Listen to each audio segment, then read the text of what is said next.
Iran ఇప్పుడు వాస్తవంగా దాని ఆదాయ వనరంతా ఆయిలే. ప్రపంచ దేశాలు నిషేధించినాయి, కానీ ఈ సెకండ్స్ అంటే బ్లాక్లో కొనుక్కునేటటువంటి కొన్ని కంపెనీలు ఉంటాయి. ఓ రకంగా బ్లాక్ మార్కెటింగ్ బిజినెస్లు చేసేవాళ్ళు ప్రపంచం దృష్టిలో మాఫియా శక్తులు, కానీ మళ్ళీ అదే ప్రపంచం వాళ్ళ దగ్గరే కొంటుంది. ఇజ్రాయెల్ దగ్గర, ఇరాన్ దగ్గర చీఫ్గా కొని వాళ్ళు అమెరికా, యూరప్ దేశాలకి, చైనాకి వీళ్ళకి కూడా అమ్ముతూ ఉంటారు. షిప్లో ఆయిల్ వచ్చింది చూసుకుని ఆయిలా కాదని చూసుకుంటారు, డబ్బులు ఇచ్చేసి తీసేసుకుంటుంటారు. దాంతో ఇరాన్ ఆయిల్ వేరే పేర్లతో సప్లై జరిగిపోతూ ఉంటుంది. అందువల్లనే ఎన్ని ఆంక్షలు పెట్టినా అది సర్వైవ్ అవుతుంది. దాని ప్రధానమైనటువంటి వనరు పర్షియన్ గల్ఫ్.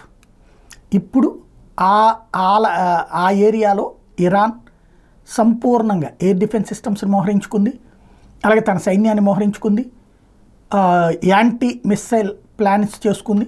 ఎందుకయ్యా అంటే ఇజ్రాయెల్ మీద మిస్సైల్స్ వేశాక ఇజ్రాయెల్ ఏం చేస్తుంది, దీనికి సంబంధించిన మూలాలని దెబ్బకొడుతుంది. ఒకటి ఆయుధ మూలాలు, రెండు ఆర్థిక మూలాలు. కాబట్టి ఏం జరుగుతుందన్న భయంతో జాగ్రత్తలు తీసుకుంటోంది ఇరాన్.